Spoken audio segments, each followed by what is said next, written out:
días.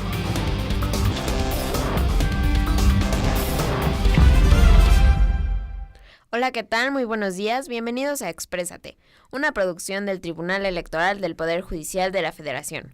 Mi nombre es Priscila Barba y el día de hoy quiero darles la más cordial bienvenida al programa. Hoy vamos a hablar sobre planificación urbana y para hablar del tema nos acompañan Pedro Guerrero, Ángela Hinojosa y Samuel Menache. Es un placer tenerlos el día de hoy aquí.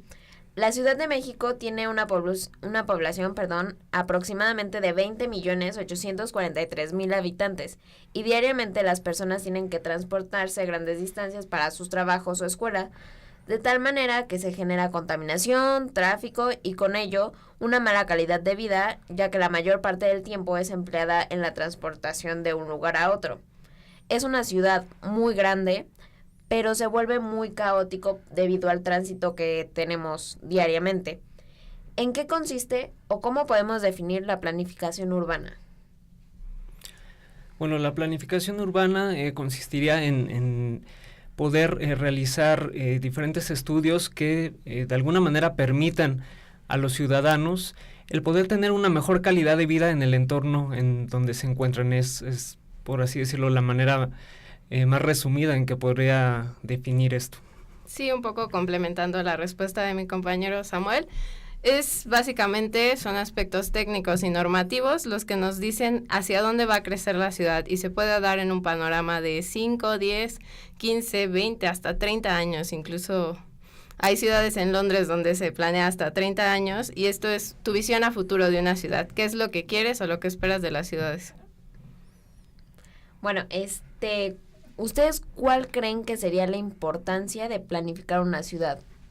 Yo creo que es fundamental trabajar en materia de políticas públicas en equilibrio con toda la planificación urbana, en el sentido de que si no hay planificación, entonces el gasto del erario público es considerablemente mayor y todo esto no solo tiene un impacto no solo en el ciudadano, sino también viéndolo un poco más desde la perspectiva económica, todas las empresas y los consumidores tienen que consumir más y tienen que gastar más, en el sentido de que también se tiene que incrementar las tasas y las tasas tributarias para que todos estos errores que se están cometiendo se puedan ir resolviendo poco a poco. Sí, un dato muy interesante para complementar un poco lo que acaban de decir, es que cuando se hacen asentamientos irregulares, meter los servicios públicos, drenaje y agua, cuesta 100% veces más que lo que costaría haberlo hecho si se hubiera planeado desde un principio. Ok. Bueno, tratando de complementar un poco lo que dicen mis compañeros, pues sí, básicamente influye muchísimo en cómo se va a vivir a futuro el poder planificar. No solamente, podría ser una ciudad, se planea desde una colonia, distritos, ahora sí que diferentes sectores que posteriormente van a poder conformar una ciudad como tal y que se tiene que tener una visión a futuro para que no se presenten los problemas que, por ejemplo, hoy estamos viendo en esta megalópolis que es la Ciudad de México. O sea, por ejemplo, si yo planeo y empiezo a construir la ciudad y todo, pero como que no le doy una planeación bien a futuro, sobre todo ahora, que es lo que estamos viviendo, el incremento de la población de la manera en que lo hicimos, en la que creció la población, perdón. Entonces, por ejemplo, ahorita cambiar el drenaje costaría mucho más que haberlo puesto pensando a futuro en un principio. Por ejemplo, actualmente ya tenemos nuestro sistema de drenaje, pero vámonos a asentamientos en Ecatepec, donde apenas están surgiendo y que son personas que viven en carencias. Ahorita si ellos ya tienen su casa construido, poner drenaje hacia esos lugares es mucho más costoso. Okay. Y entonces estaríamos hablando también de lo fundamental que son los derechos humanos, por ejemplo, el derecho al agua y estos derechos civiles que en los cuales México era en su momento un pionero, que desafortunadamente ya no se están viendo. Todos estos derechos sociales que nos concedía la Constitución se están viendo muy mermados a falta de la planificación urbana que existe dentro de la ciudad y en muchos asentamientos irregulares en el Estado de México, y nos vayamos y vámonos un poco más lejos también, por ejemplo en la Sierra de Puebla, en la Sierra de Oaxaca, donde desafortunadamente no existen estos servicios que están garantizados como derechos sociales. Otro ejemplo al que podemos remitirnos, pues tan simple como es Iztapalapa, ¿no? A partir de los Claro. años 70, esta zona tiene una amplia urbanización, pero los problemas que actualmente encontramos en Iztapalapa, bueno, es la falta de movilidad, carencia de servicios básicos, como es el agua, es el principal problema que enfrentan los habitantes de Iztapalapa. Entonces, básicamente atraen acarrean este tipo de problemáticas sociales y urbanas, una falta de planificación. Al menos en el DF, ¿ustedes saben si contamos con un plan específico en esta materia? Sí, tenemos planes, o sea, digamos, en cuestiones de normatividad, todo se norma a partir del Plan Nacional de Desarrollo, que se emite con cada presidente. A partir de aquí se baja hacia los planes general de desarrollo, que es a nivel Distrito Federal, y de ahí cada delegación forma su propio programa. Cada delegación tiene la libertad total de decir hacia dónde va a ir, tomando como base los otros dos programas. O sea, básicamente, en resumen, tenemos desde un plan que realiza cada gestión, cada sexenio, cada presidente, y posteriormente va bajando a los diferentes niveles, federal, estatal, municipal. En el caso del Distrito Federal tenemos los planes de desarrollo urbano delegacionales, y también muy importante señalar que debido a que son grandes concentraciones urbanas, como ya es el caso de la Ciudad de México, entonces hay algunos planes parciales que se enfocan a poder resolver las problemáticas urbanas dentro de un polígono mucho menor en cuanto a su extensión territorial. Sí, como estos planes especiales entran colonias que se caracterizan por ser como pueblos originarios, también colonias que tienen este gran valor histórico, tienen sus propios programas específicos para esa zona. Ok, pues antes de seguir platicando más sobre planificación urbana, vamos a nuestra primera pausa y ya regresamos. Este año, elegiremos diputados federales y autoridades en 17 entidades federativas. Las y los mexicanos podemos tener la certeza de que contamos con instituciones fuertes. Muestra de ello es el reconocimiento que recibió el Tribunal Electoral como la mejor institución electoral del año, entre órganos de todo el mundo. Lo que ratifica nuestro trabajo de cara al proceso electoral 2015. Tribunal Electoral del Poder Judicial de la Federación. Tú tomas la decisión, nosotros la protegemos.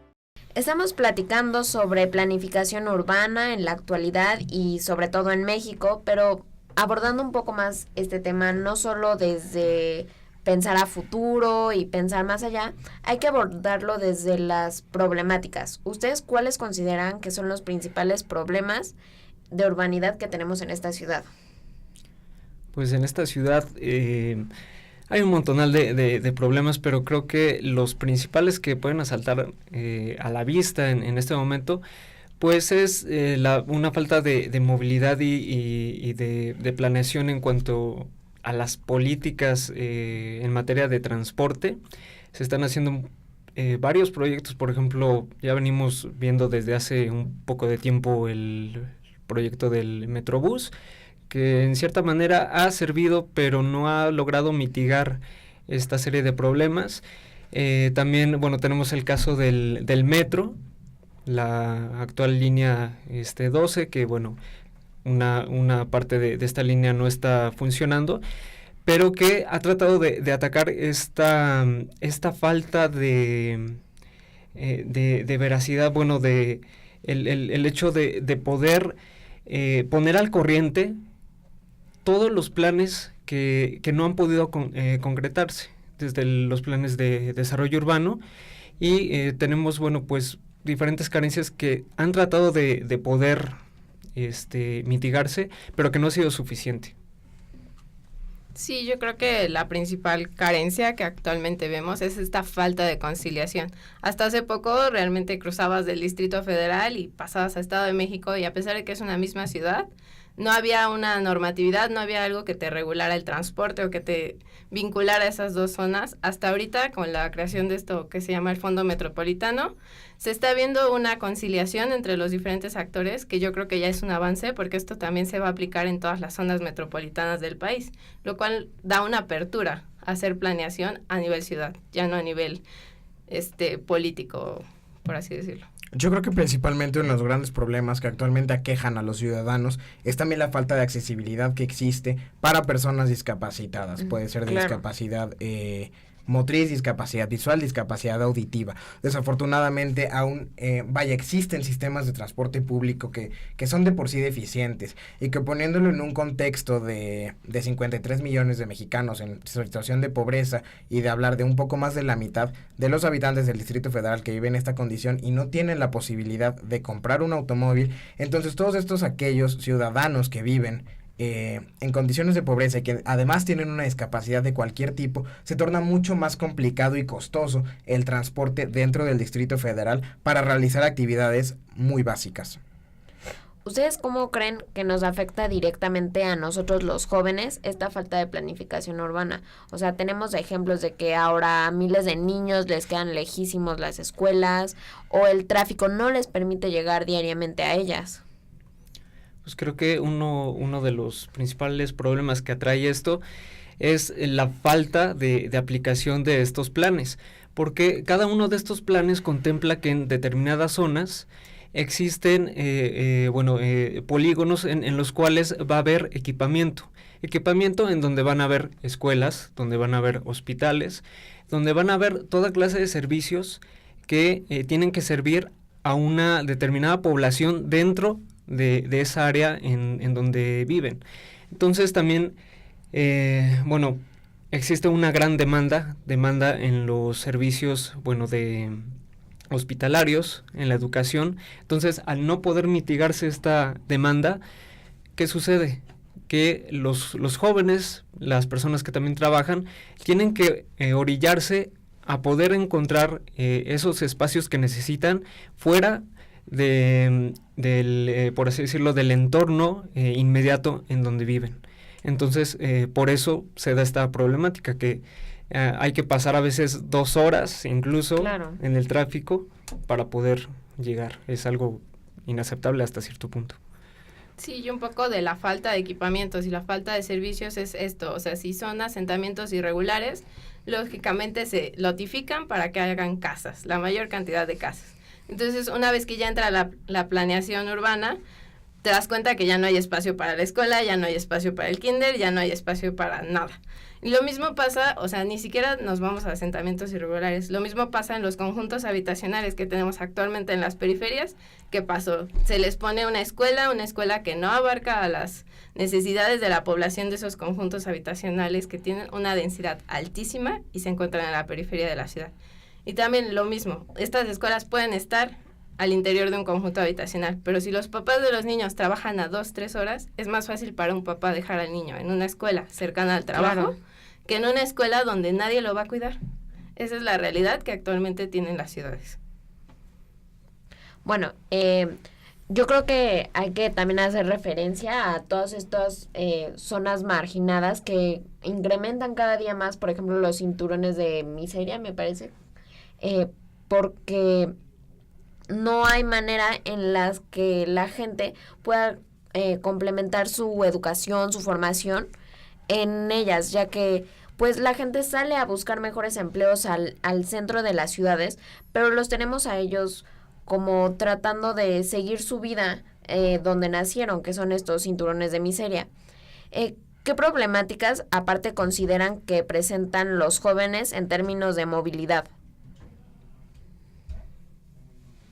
Bueno, pues actualmente, o sea, la movilidad está muy, muy segregada, digamos. Como yo te dije, pasas del Distrito Federal y es totalmente otro sistema, o sea, tienes Mexibus, pero no funciona igual, Suburbano te cobra, creo que 20 pesos el boleto. Entonces, cambia muchísimo la dinámica del Distrito Federal hacia las periferias. Y bueno, eso en la periferia norte, pero vámonos a la periferia sur. A la periferia sur ni siquiera nos tenemos que ir tan lejos. En Milpalta, para alguien de Milpalta llegar hacia la ciudad es imposible. Entonces, ¿qué vemos aquí? Pues que hay una segregación espacial enorme entre las personas que viven en el centro de la ciudad y tienen acceso a cualquier servicio y las personas que viven en las periferias y no pueden llegar a nada. Y también siento que falta de conciliación, o sea, tenemos los mecanismos jurídicos, que son los planes de desarrollo, pero también, ¿qué sucede, por ejemplo, bueno, con las políticas sociales, con las políticas educativas? Si no hay esa conciliación dentro de las instituciones que de alguna manera se encargan de poder mitigar, de poder proveer a los habitantes de estos servicios, entonces los planes de desarrollo, aunque ahí están y aunque se tratan de aplicar, si no hay recursos, si no hay esa conciliación, entonces tampoco se puede ver un cambio tangible en la estructura.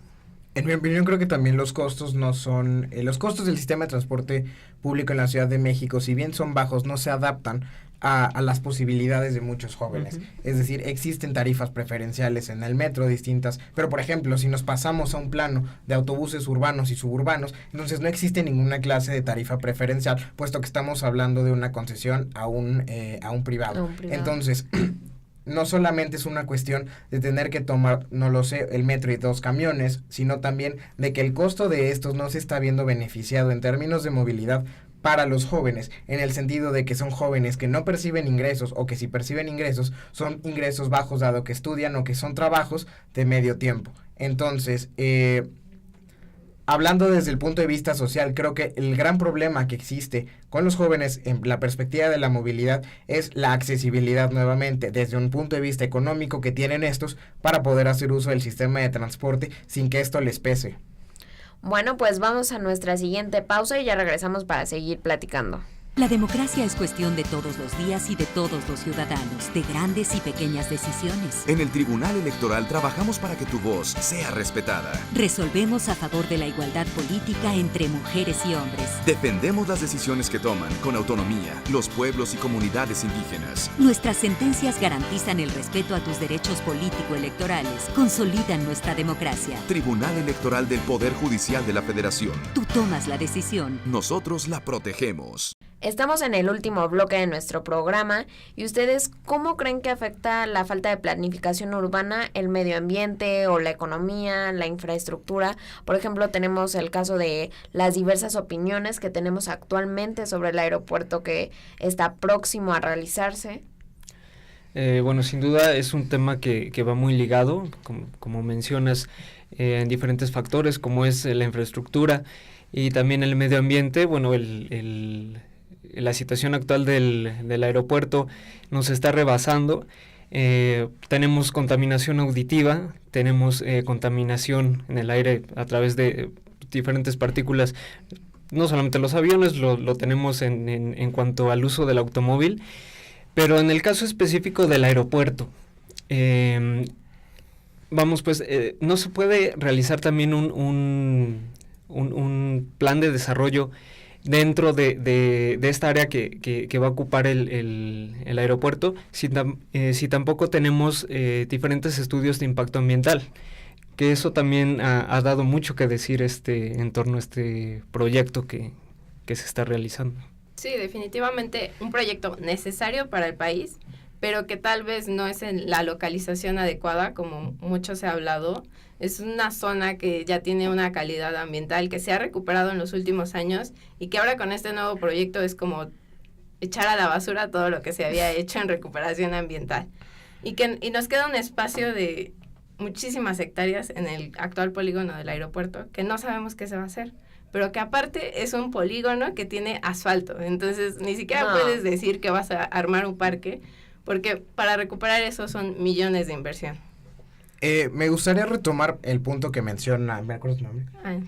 Ángela, respecto a la migración, o mejor dicho, la migración del aeropuerto actual a lo que puede pasar a ser. Y en este caso me gustaría retomar un ejemplo del antiguo aeropuerto de Hong Kong. Fue un aeropuerto que al estar localizado, justo en una costa, se pudo convertir en un parque.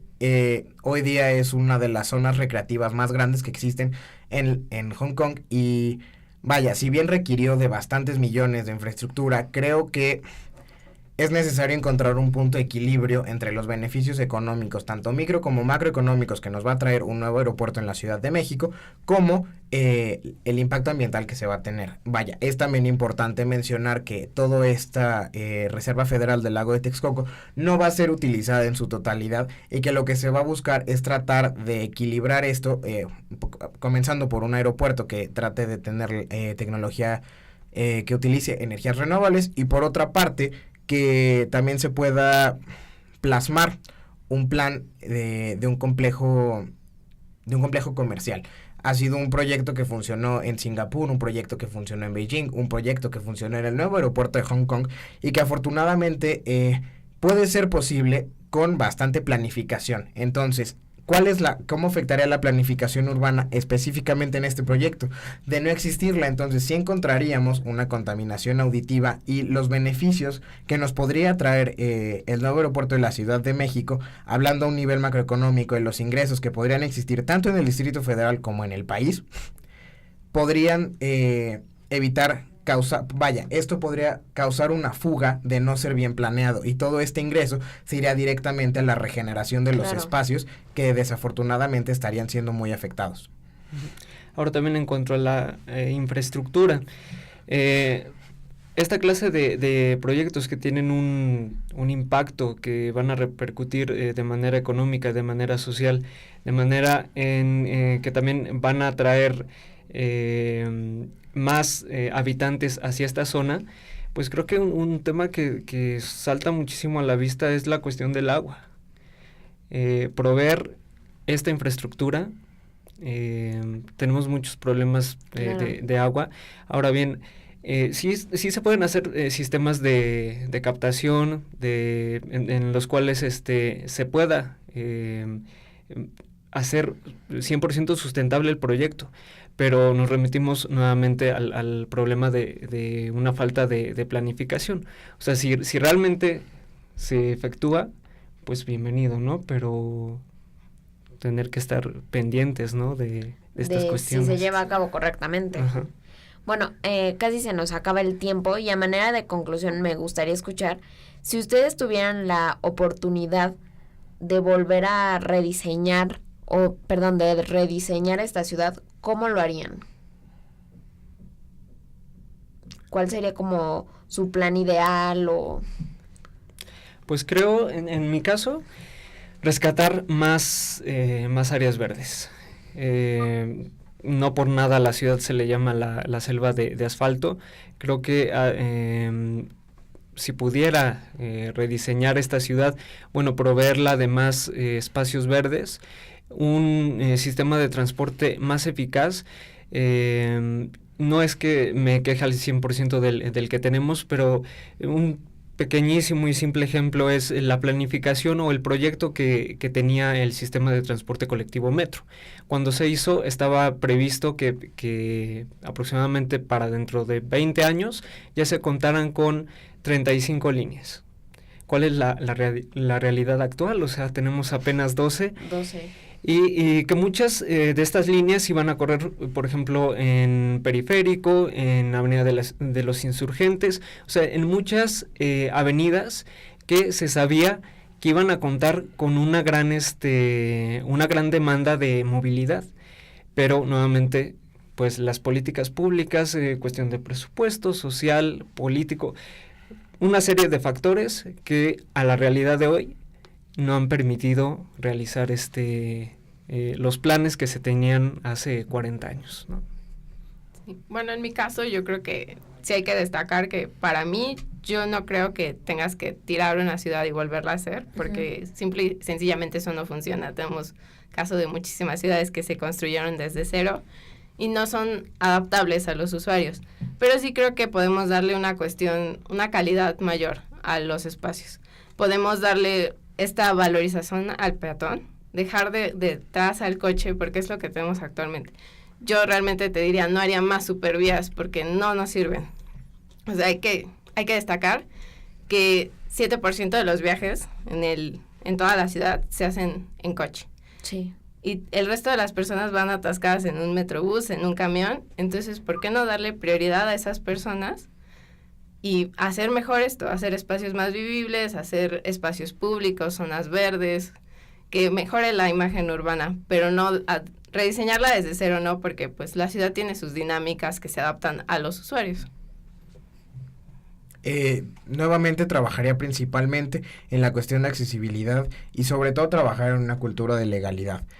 Si no ligamos la planificación urbana con la civilidad, que desafortunadamente no existe en muchos casos en la ciudad, el respeto al Estado de Derecho, a simples leyes cívicas. Tenemos una ley de cultura cívica muy completa que desafortunadamente no está bien aplicada, no está bien pensada para nuestra ciudad, y creo que como legisladores solamente se están enfocando en hacer, es una legislación bastante reformista que lejos de ser de fondo está siendo muy de forma. Entonces, desde mi perspectiva, creo que no es tan necesario rediseñar una ciudad, sino más bien rediseñar las políticas que están dispuestas para los ciudadanos, como las leyes como las leyes se están aplicando. La verdad, por mi parte, yo me enfocaría un poco más en cuanto a la preocupación que debe de existir por la ecología y por el medio ambiente, ya que si pavimentamos, si metemos drenaje, si hacemos todo un plan de infraestructura, pero no nos preocupamos en las problemáticas que podemos tener a final de cuenta o dentro de los próximos 15 años, que al final ya las estamos viendo actualmente.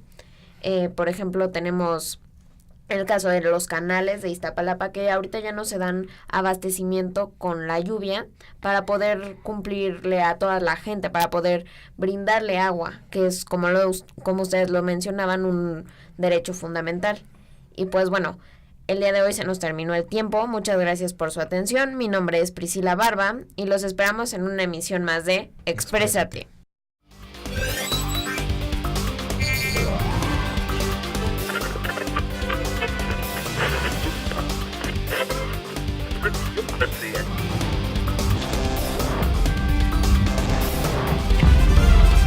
En el Tribunal Electoral protegemos los derechos político-electorales de las y los mexicanos.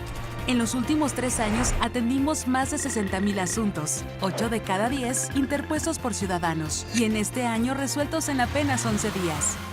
Trabajamos por la igualdad entre mujeres y hombres y por la autonomía de los pueblos y comunidades indígenas. Somos referencia para tribunales locales y extranjeros.